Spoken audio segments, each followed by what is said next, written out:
What's up, everybody? It's Choppadong here with an NHL video, kind of a domination station tutorial. We've been uh, asking about that a lot lately, so I figured I would show you a little bit of what I do when I mess around with the tool. Um, Maybe show you how to set it up kind of quickly. It does take time. It takes a lot of manipulation, a lot of working. Let me show you a common snag or two that people run into and maybe how to work your way out of it. Maybe that'll help you guys understand what the tool is doing and how you're going to have to, use your own thoughts and whatnot to manipulate it a little bit, maybe once you understand what it's doing for you. Um, it is not the most user-friendly tool, but after some practice and some getting used to it, you can get some stuff to work, and it works. It will start creating what you want. It just takes a little while to set it up. So as always, don't come in at 5:30 for a 6 o'clock lock and expect yourself to make 150 lineups. It's not going to work. You've got to leave yourself some time with this tool. But at least let's show you how we might manipulate the situation here. Uh, there's really no basic way to do this. FanDuel, NHL, main slate, whatever, looking at all the games, blah, blah, blah. Let's say you want to make about 25 lineups, and none of this stuff really gets messed with too much. You might put some randomization on there. Between me and you, I've found through back testing that the sweet spot is somewhere between 20 and 30%. If I do 10%, I don't get enough spread to really kind of randomize and mix up my lineups. If I do 40 and 50%, it's almost a little bit too much and nothing stays kind of together as a unit, if that makes sense. Um, I've just found that when I've run back and then added up my points, added up my winnings and whatnot, how much do I win? I win more at 20 to 30% than if I go back and do 10% or do 40 or 50%. Just so there's a sweet spot range in about 20 to 30%. Next thing, uniques. You can run a real tight core of 1 unique. You can run a real loose core of 4 uniques. I used to like 4 uniques because that mandatorily or mandated that the center gets switched out from lineup to lineup, and therefore I typically wouldn't get two of the same scoring lines stacks running through all of my lineups. It mixed and matched a little bit better when I used that number. That said, again, through back testing, I have found that 3 uniques actually happens to be a little bit of a sweet spot. Again, when I do 4 or more uniques, my ROI goes down. When I do 2 or less, my ROI goes down. I will tell you this, the #1 volume player in the world, pretty good NHL player actually, Osimo, runs 1 or 2 uniques. He runs a very, very tight core. So if you just want to take that word for it and run 1 or 2 uniques, say if it's good enough for him, it's good enough for me, then fine. But I'm telling you through back testing ROIs, I have found that 3 is about the sweet spot. If you watch other tutorial videos around the universe for free, you'll hear them talk about 4, and I used to subscribe to that theory, but through back testing and through data, I have found 3. That doesn't mean you always run 3. That just means I have found that to be a better mix with the 20 to 30% randomization. Okay, so about 25 lineups. Let's talk about what we really want to talk about, which is stacking.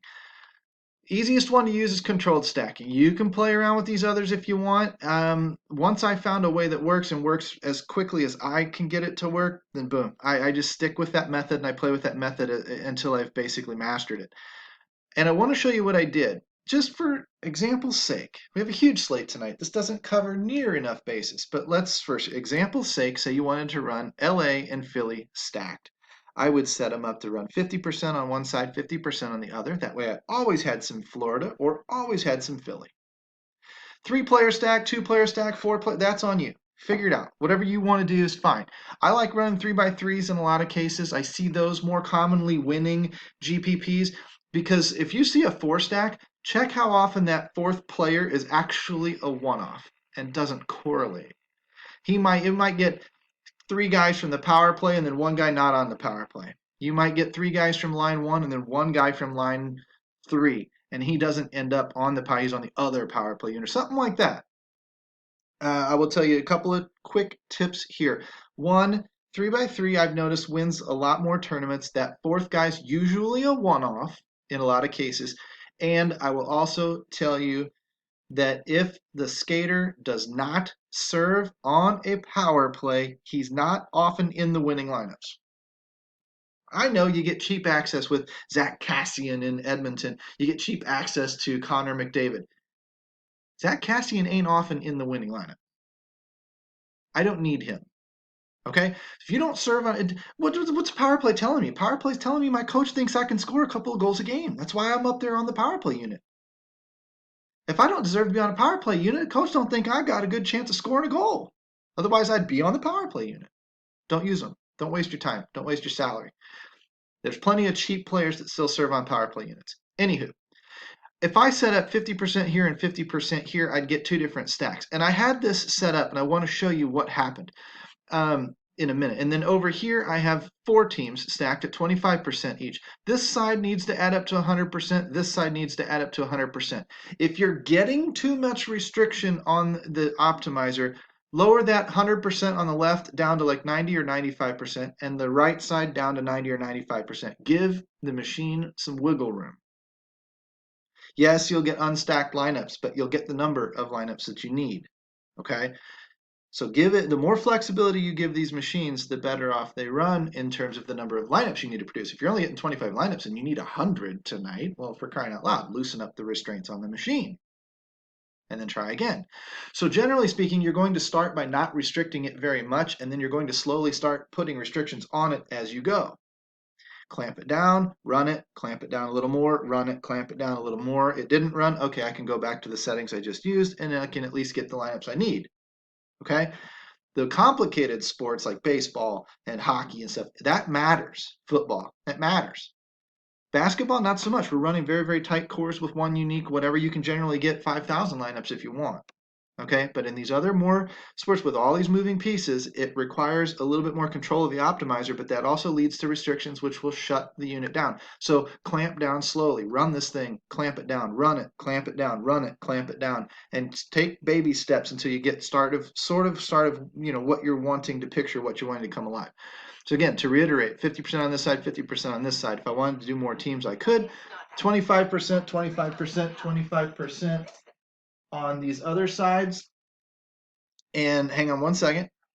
So if I have the 2 on this side and the 4 on this side, like I said, add up to 100% or leave yourself some wiggle room.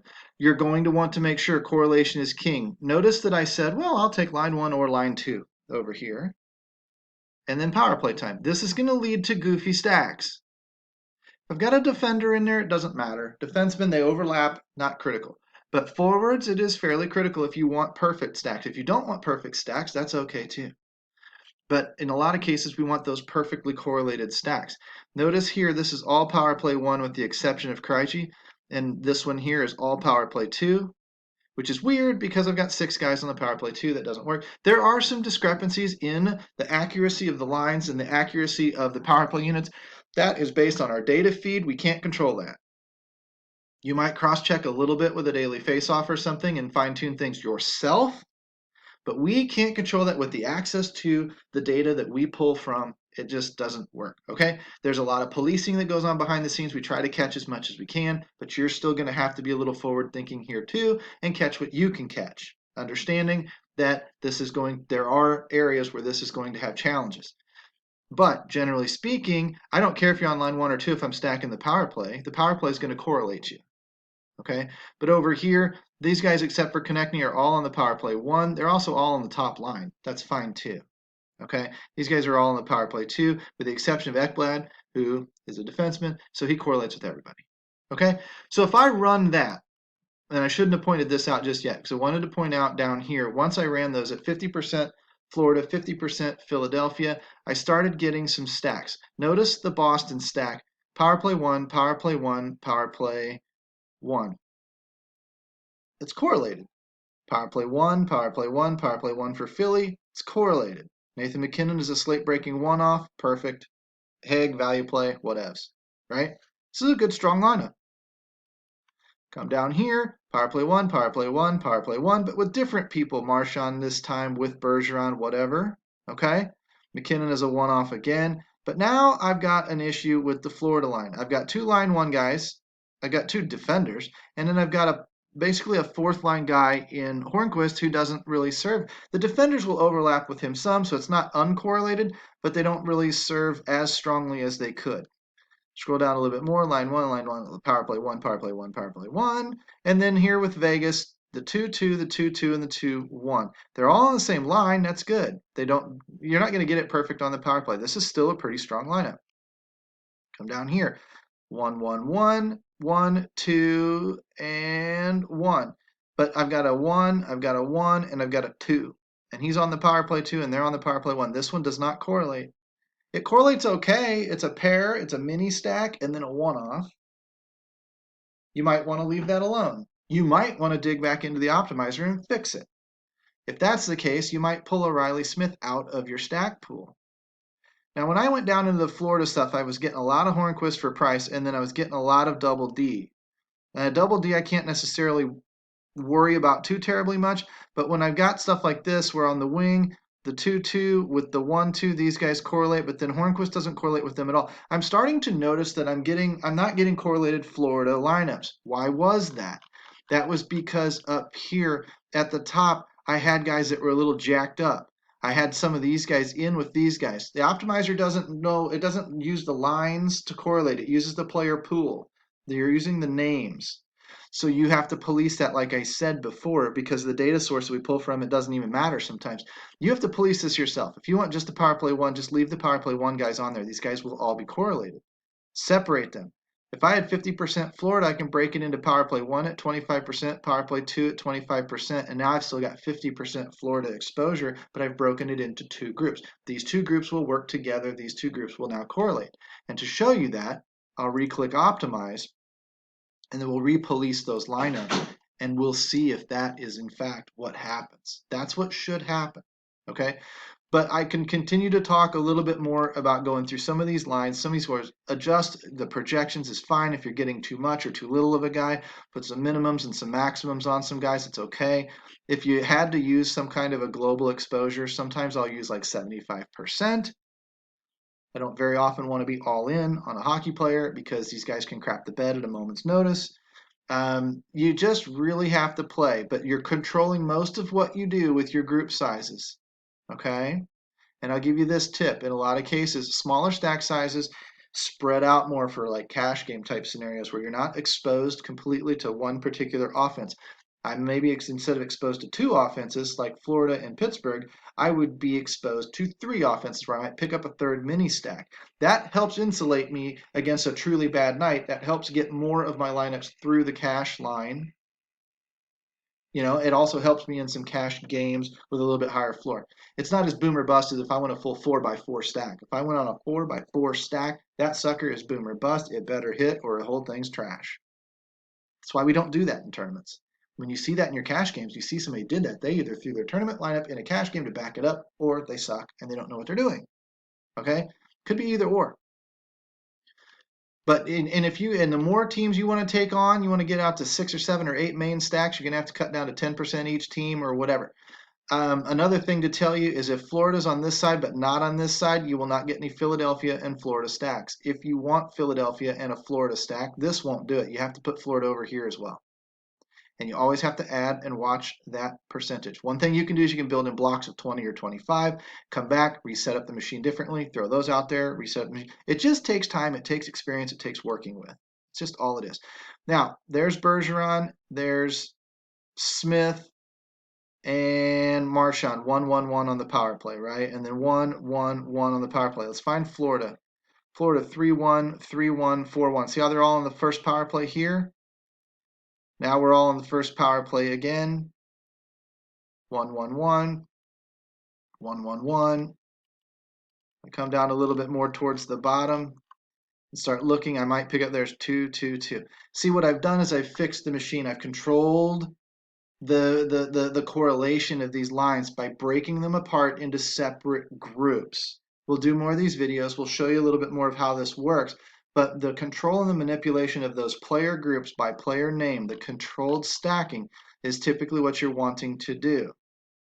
Play with the machine a little bit, see if you can get it to work for you like that. If you start getting uncorrelated stacks, break these groups apart into you can put Pittsburgh down here again on the same side.